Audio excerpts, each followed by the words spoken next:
This is Forge Daily with Mackenzie Barwell on the Forge Audio Network.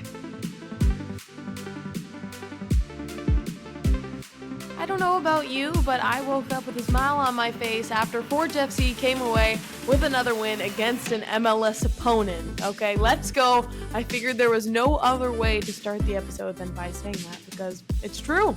Welcome to today's episode of Forge Daily. I am your host, Mackenzie Barwell, coming to you now July 11th, 2024. Yesterday, of course, Forge matching up against TFC and coming away with a 2-1 win.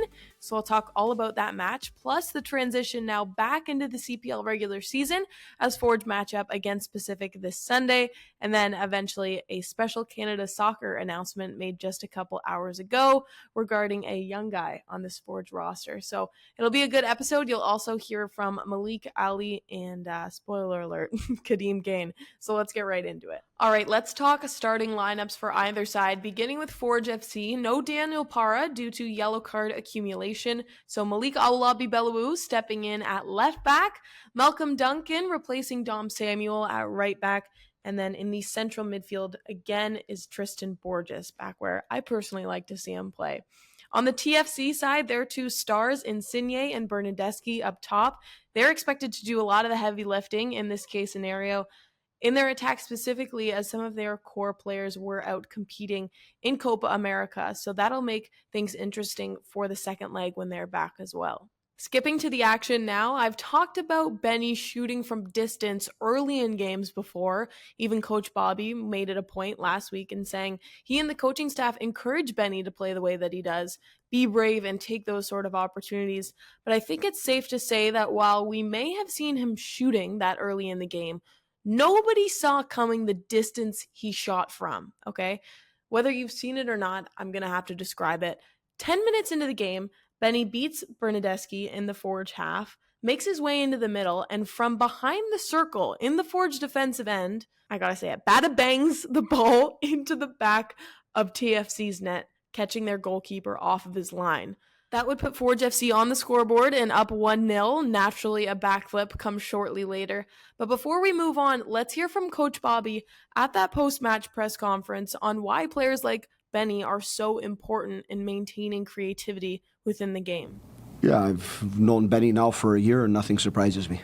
I think those are the special things that you wait from a player like that in the game, and he's able to bring that on every level, and his not only his experience but just his flair. It is who it is. It brings very good things to the games, and sometimes you have to settle on some other things in his game to get those points, and that's the balance of coaches. A coach that I look up to in global football, Marcelo Bielsa, said it best, I think this past week, that we're losing creativity in the game. It's becoming about the result. We need players like Badibanga in the game. That's what people want to come and watch at all levels of the game. We need to be creative. We need to play football. This is a sport for the people. The results, we come and go. This game needs entertaining football, so it's always nice to see that. I think a lot of people leave here with that image. 3 minutes later, not even 14 minutes into this game, that Dav Schwanier-Tristan Borges combination we love to see. Borges receiving a pass and taking a great touch to get around a TFC defender. That moment, I actually think, deserves more credit. He plays a through ball to Dav Schwanier, and of course, he's able to get onto the back end of it, playing the ball back to Kwesi Poku, who scores off this cheeky back heel. He's starting to look more and more like a striker every time he gets out onto the pitch. Now, mind you, more opportunities from both TFC and Forge as the half goes on, but ultimately 2-0 after the first 45 minutes. I spoke to Ali and Malik on what the instructions were after a positive first half.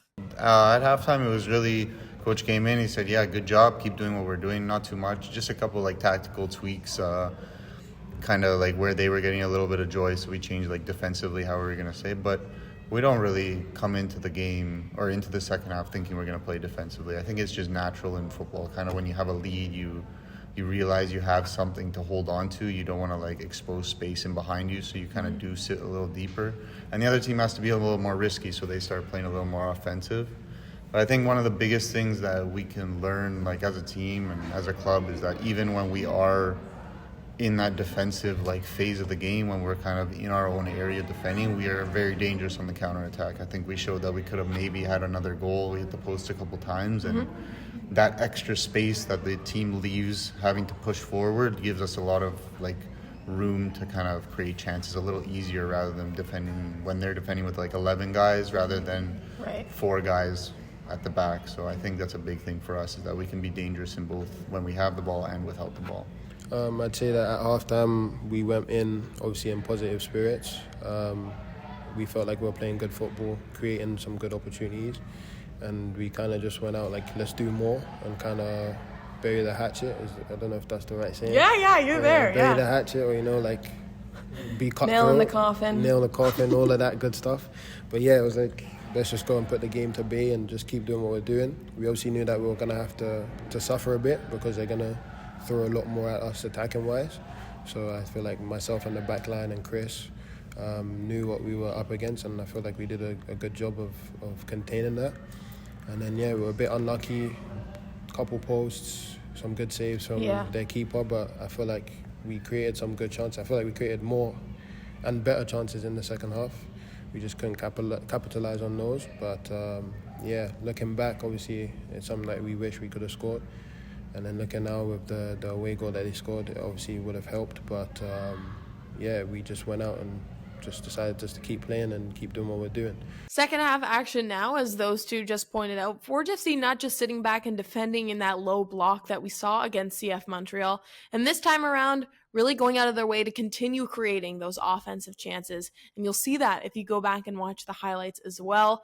Chris Kalongo able to hold on to his clean sheet until the 88th minute when TFC was able to tap in a loose ball off a corner kick. However, that would be all the scoring, and Forge able to hang on in those final minutes, plus 4 more in stoppage time. Chris recording 4 saves total, and Forge with 26 clearances. I had to ask Ali what it was like playing in such a high-pressure and intense environment in stoppage time, because if you're on the sidelines or just in the crowd, you knew what was on the line for this team. It was raining, but I was also sweating. I don't know. I had to get his perspective. It is. Those last, like you said, 4 minutes, obviously those are like close to the end, but even the last 10 minutes when you have that lead, you're kind of like, we can hold on, this will be big, and it didn't end up being like that. It's still a lead we take into the next game, but it does get a little emotional. I think that's the biggest thing. You realize what you have, and emotions kind of boil over time, because the time is all subjective, right? The ref is just not making up a number, but he's just thinking about past injuries or stoppages throughout the game and then adding a number. Because no one's actually timing it. No one's actually timing it, so it's, right, it becomes a little bit like, he thought this, he thought that, whatever. Anyway, it's part of the game, right, the extra time, and it does become a little emotional because you see the time slowly ticking away. It's the longest 10 minutes of your life. It is. It's probably like and you're fatiguing as well, your body's tired. And you start thinking like, oh, if we clear this, it's over. Yeah. And then it's not. And then if we do this, all the game's over. Oh, but it's not. So you have to stay focused in the game, knowing that even though the time is slow running out. Yeah. Now, I thought it would be smart to leave that part in because, to be honest, I didn't completely understand the fact that refs don't time when there is a stoppage of play. So as Ali said, it's kind of a guessing game in that respect, and that explains why coaches and players can sometimes be upset at the end when they think there's too much or too little time added. I also went on to ask Malik what it was like playing out of position on that left side, right near the battalion, of course, because before our conversation on the record, he was telling me that there was a bit of an adjustment period in the first couple minutes of the game, and it wasn't necessarily as easy as he made it look. Yeah, fortunately, I got an opportunity to play in a similar role against Chivas at the beginning of the year, and I did well. So in the back of my mind, I was like, okay, I've done this before, I can do it. I obviously knew it was going to be a tough game because Bernadeschi is a very good player, and a lot of what TFC does goes through him. So mentally it was just limit him as much as possible. And like I said off the record, like a couple plays early into the game, I had to adjust and get used to it. But we made a small tactical adjustments that allowed me to flourish. And then from there it was just 1v1 and win your battles. And after we played some good football, scored a lot of goals. So I think yesterday for us to dig deep like that against the opposition like that was really positive. Like Ali said, it sucks to concede a goal last minute. It gives them a little bit of hope with an away goal. Me personally, I don't think it should have counted. There was a foul on the play that the ref could see quite clearly, but that's football sometimes. They're not going to call everything. But 100%, it's definitely something that we can build off of and try and push forward with. We obviously don't play them till late August, so I think now it's just focusing on building off of that performance for the season and trying to get ourselves back up in the table, and then just playing good football, building on that, and then being ready for when we go play over there, because it's not going to be easy for sure. So to be successful in the second leg with aggregate scoring and away goals, Forge FC either have to win outright, of course, or draw at least 1-1. So either way, goals have to be scored for this Forge side. And according to Coach Bobby, I've brought this up to him before, that is not a problem because that is always the game plan. Looking ahead now to Pacific FC this Sunday, Forge FC will match up against them for the second time this season, this time at Tim Hortons Field. The last time these two teams met was at Starlight Stadium end of May, either side walking away with a point after a 0-0 draw. However, what might be a better reflection of this team's current form was their 1-0 loss to Vancouver FC in their side of the Canadian Championship semifinal. So it'll be interesting to see how this one unfolds, given that both Pacific and Forge are in a similar boat with recovery time and turnaround back to the regular season now. I talked to Ali and Malik and asked whether or not they can use their momentum from this TFC game and how they plan to get an edge on Pacific this time around. Yeah, for sure. I think the biggest thing is, as a club, we want to be a team and a club, as I said, that can play every couple days. I think that's the biggest thing. You know, the biggest clubs in the world are able to play midweek, and then on the weekend they have just as good of a performance. So that's what we're wanting to do every single time. I think last time we played an MLS club and then we played Ottawa on the weekend, it was kind of a disappointment.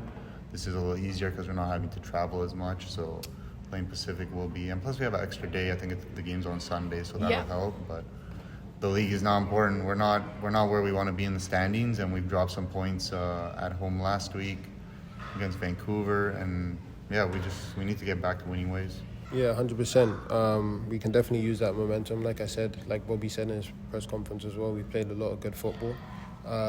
One thing that will be difficult is obviously we played 2 games this week already, one being on the weekend on Saturday and then one yesterday. So there may be a little bit of fatigue, but I feel like we just got to manage in terms of playing smart football and keeping possession a lot. They've also played yesterday as well, so they're obviously not as fresh as they would like to be, so I feel like it's a fairly even playing field, and if we just play our football and take care of our business and be careful with the small details, we can get the 3 points. I feel like that's something that's let us down in the last couple of weeks, but yesterday we were able to do that to a T, so I feel like we just got to build off of that and do that again next week.